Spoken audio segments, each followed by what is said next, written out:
Hi guys, it's Kelly here and I'm back with another video. Today's video was actually filmed quite some time ago, and this is a stamp set from the Gray Muse, and it is called the Blooming Cup, which is totally right up my alley. I love this style. If you have not heard of the Gray Muse before, it's a company that's actually owned by a friend of mine named Rubina. She was a card maker for years. Her blog was A Rare Ruby, which I thought was super cute play on her name. And then she got into pin making, and then from there kind of branched out a little bit into clear stamps. And I love the designs. I have used them before, just never in a video. Mostly just like stamping and coloring on the couch. And so this one I did, like I said, it's probably been like 2 months ago, but then finally got around to editing it and then doing a voiceover, and now here we are. So this style is totally my style, but I decided to kind of branch out and do something that maybe isn't always my style, which is colored pencils. So I stamped in Hero Arts black ink, and now I am sharpening up all of my pencils because you want super sharp points anytime you're using colored pencils. I like the handheld Prisma color sharpener, but you can use whatever you like. For my blending, I'm approaching this the same way that I would approach Copic markers. So I am starting with my lightest color, and I am putting that down where I want it to be the darkest. Then I'm going to go right over top of that. You want to use a super light hand with colored pencils. If you find that your hand is sore or that you're putting down too much color, it's because you're gripping your pencil so tight. That was my problem. I could not color with colored pencils for a really long time because my hand would get too tired. But I learned actually from a Kit and Clouder class, which I would highly recommend. They're wonderful classes. That if you back your hand up on the pencil, it forces you to have a lighter grip. And so I am just working from my lightest color out to my darkest, and then I'm going to work from my darkest back into my lightest.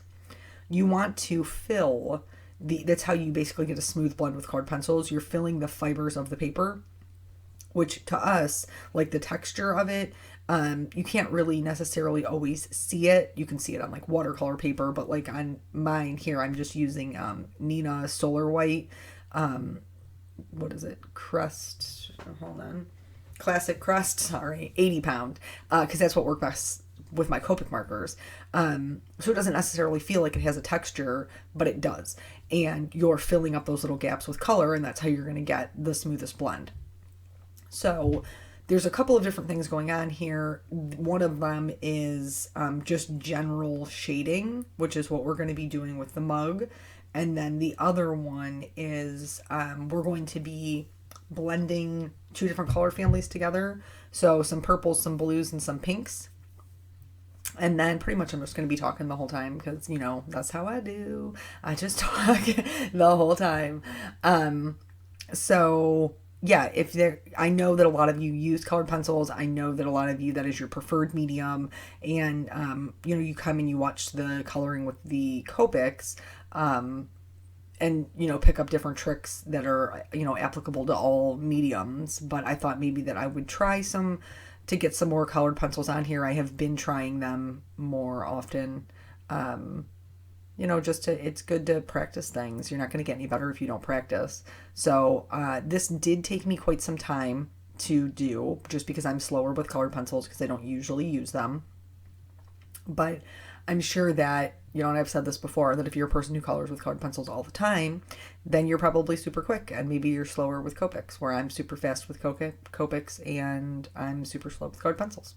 So it just depends on what you're practicing. For this mug handle, I'm trying to leave a highlight on the top. I want that to be the lightest portion to give it a little bit of dimension. I opted not to fill the mug with anything. I could have done something in there, but I chose not to.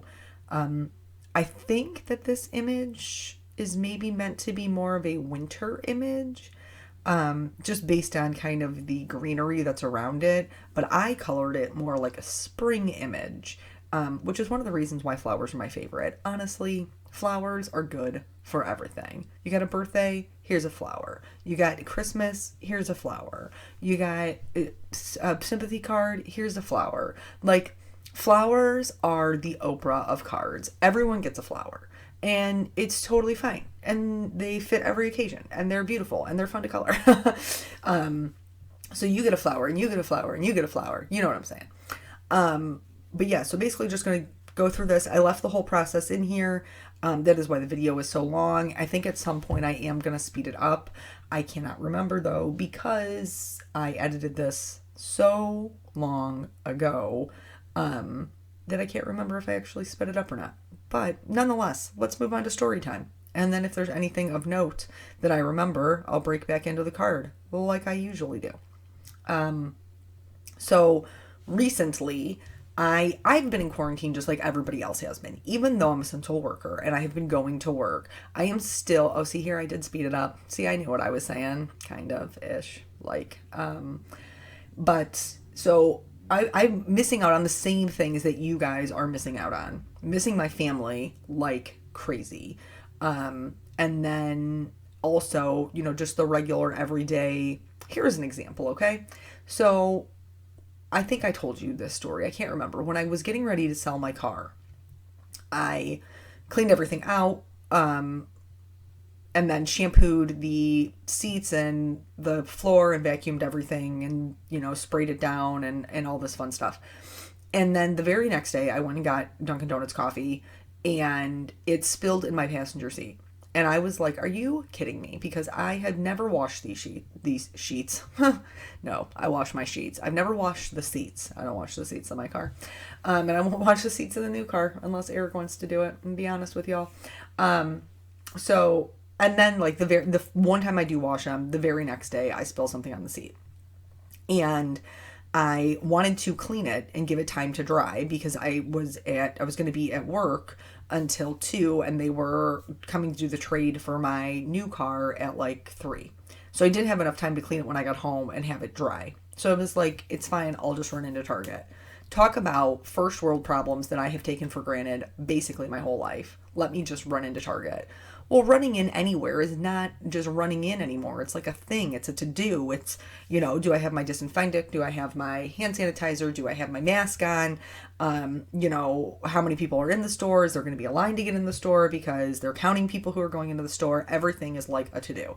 And, you know, all of us, well, I can't speak for other countries, but I can tell you in America here, that we're all just like so put out by this virus, you know, like, I don't know, like people, like our loved ones aren't dying from it. You know, we're tired of being inconvenienced.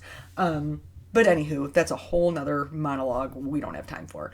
But so I get all of these things so that I can run into Target and, you know, I wish that I could just, you know, go into Target and get my caramel macchiato and just stroll around and look at the things and touch the things and peruse the books. And I miss doing that. But one of the things that I am missing is getting my hair did, y'all. So I am in a better position than most because I do my own nails. So like my poor mother... I love you, Mama. Don't be mad. My poor mother has been getting gel nails. Well, first she started with acrylics. So for my, what was I? I was in 8th grade. So it was probably for my 13th birthday, 14th birthday. Because I graduated when I was 17. So it was probably my 13th birthday. I wanted to get my nails done. That's what I wanted for my birthday. And so my mother conceded, even though she was not super happy. And she went with me and she also got her nails done.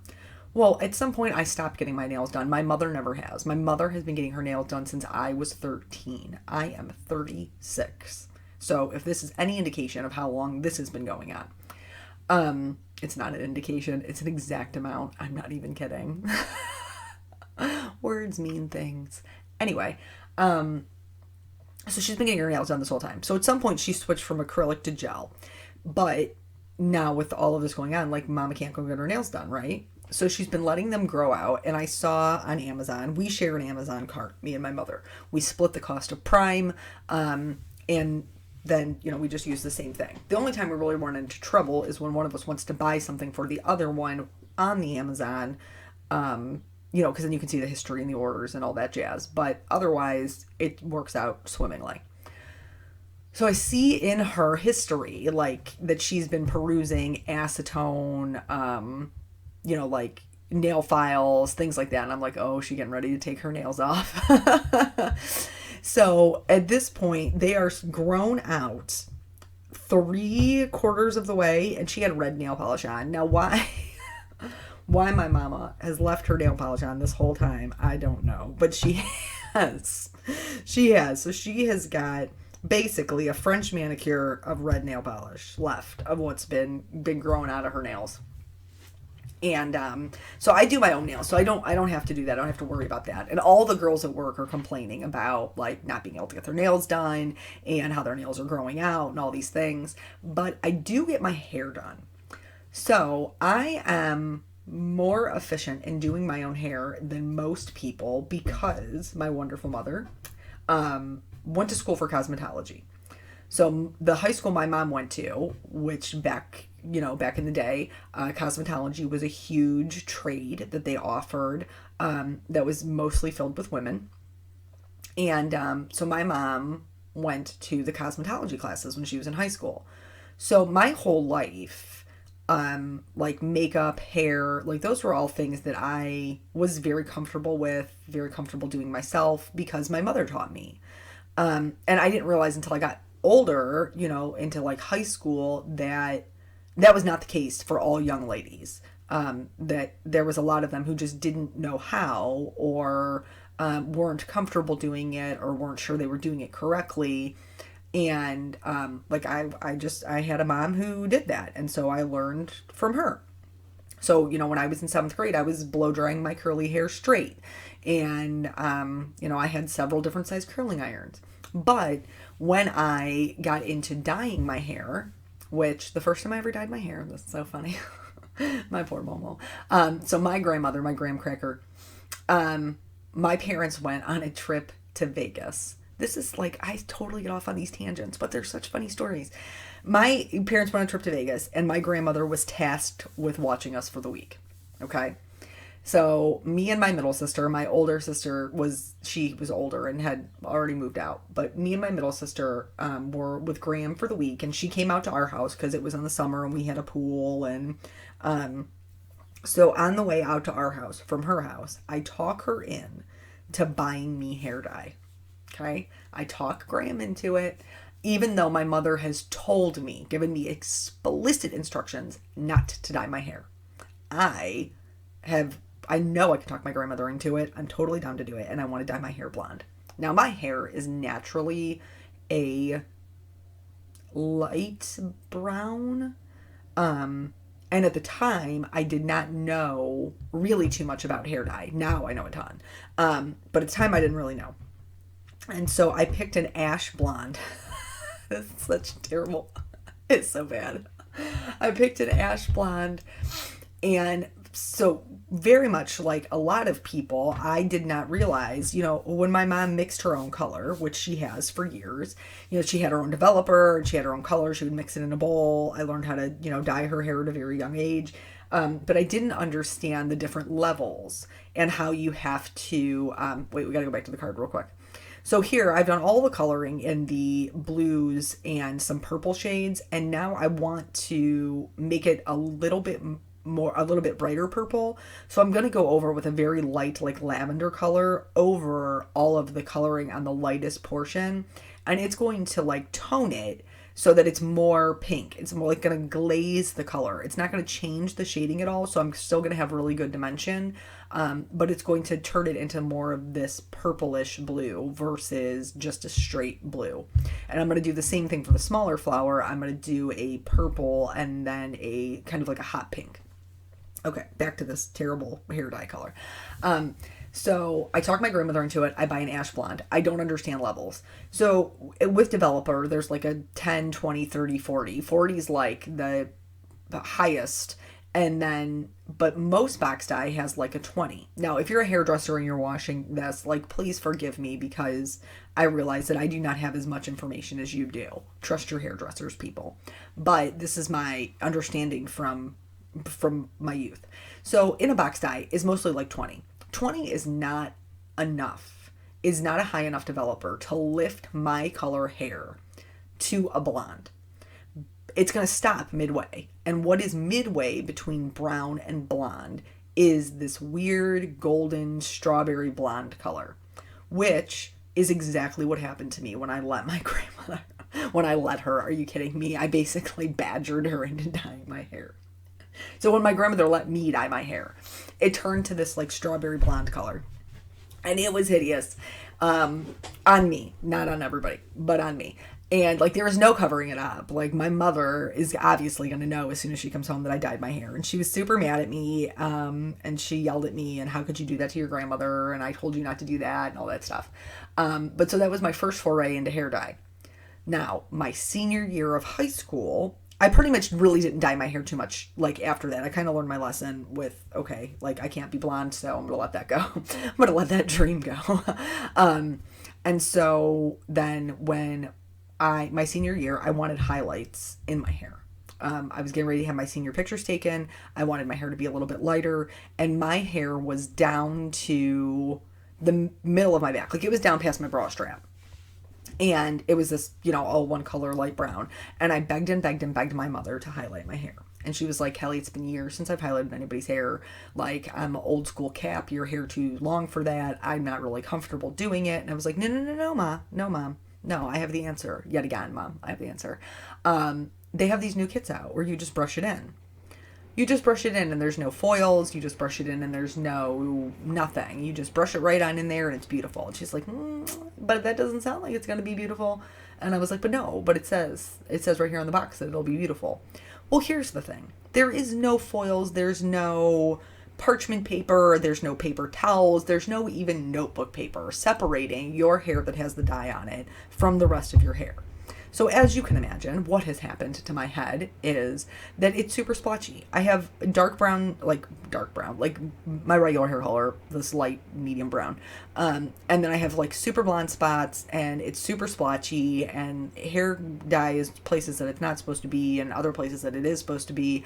And my mother cried because she thought she ruined my hair, and then I cried, and we were all crying. I'm sorry that I did that to you, Mom. And then we paid a whole lot of money to have somebody who knew what they were doing fix it, which is what I should have done in the first place. But I didn't, because I thought I knew better. So really, these stories are just like trial and error of having a teenage daughter. So if you have a teenage daughter, hang in there. Eventually, we come to our senses. But so then after that, like as I got older, I started dyeing my hair blonde, because I figured out with 4D Developer and mixing the right color, and then possibly adding some toner, that I could get the blonde color that I wanted. Now, I did that for, let me think, 18, 19, 20, I dyed my hair back brown. Yeah. So for like 3 years, I was super, super bright blonde, which was not a good look for me. My mother loved it. I look back on pictures now, like I can't believe people let me walk around like that. Somebody should have told me. Girl, somebody should have told me. So anyway, I did that, and I got very proficient at dyeing my own hair, mixing my own color and, sectioning correctly. I would do it with the little bowl and the brush, and then I would work it through with my little gloves. I hope that isn't too loud. It just started pouring buckets of rain here. So if you hear something in the background, it's actually buckets of rain that are just pouring down on the house. And it's been like this intermittently all day because Ohio is wasted. Mother Nature got into her parents' liquor cabinet, and she can't decide if it's spring or winter or what in May. It's been crazy. But anyway, so I got fairly proficient at dyeing my own hair. And then I did that for years. And then I decided I was going to go back brown. And again, here we've learned a story. Here we've learned a thing. So I decided to dye my hair back brown. And I told you, like when you go through from brown to blonde, it goes through this gold red portion. The gold red portion is super important because it's what keeps your hair from looking like goose poop. Because if you don't have the red and the gold in your hair has no warm tones. It's very cool, and it can look almost green. So I decided I'm going to dye my hair back brown. This is I should have been on like a Brad Mondo video for real. It's bad. So I decided to dye my hair back brown, and I knew I had to use a filler. But I didn't have any red or gold in my hair.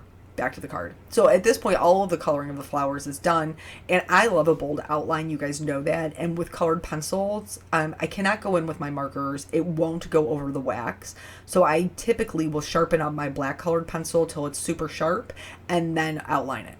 Here, what you're looking at is me doing a test piece of whether or not I could put Distress ink over my mug and whether or not it would dye it. The wax actually acted as a mask and didn't really pick up any of the blue at all. So I felt comfortable just going right over top of it. It did smear a little bit of the black, but nothing that I was super stressing about.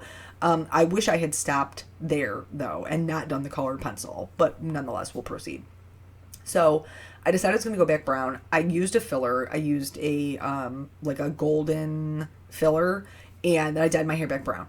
And it was not enough. It was not enough gold and red. And so my hair had no warm tones in it. It legitimately looked like goose poop. And then I decided I was going to dye it back blonde because it was so hideous. So I dyed it back blonde. This is in like a week's time, y'all.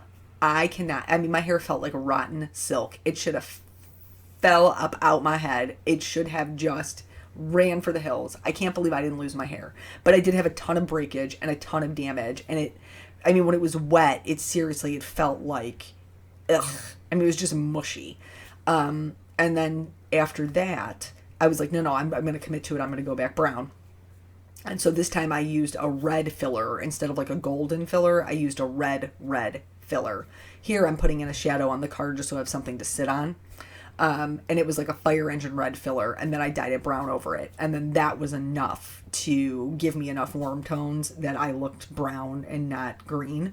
And then from there I pretty much stuck to my natural color and then just would add highlights or lowlights in various colors, and that's what I've done up until this point.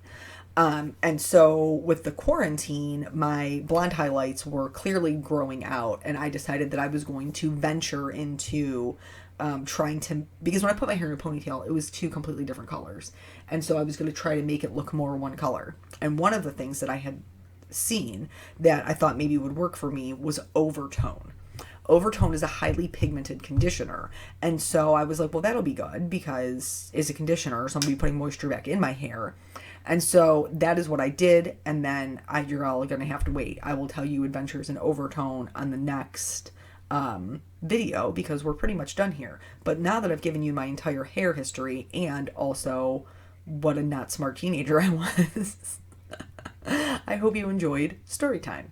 So I chose one of the sentiments that was included in the stamp set. Mine says a hug and a mug because I thought that was really cute and would apply to a lot of different ways to send the card. I added some sequins and then I covered the flowers in some clear glitter. And then I also added a little bit of Stardust Stickles. I just kind of dotted those in the center of the flowers and then on top of the berries as well. And then that pretty much finished off the card. Just a little bit of sparkle. So thank you guys so much for joining me. I hope that you are headed into a wonderful weekend, and I will catch you in the next video. Bye.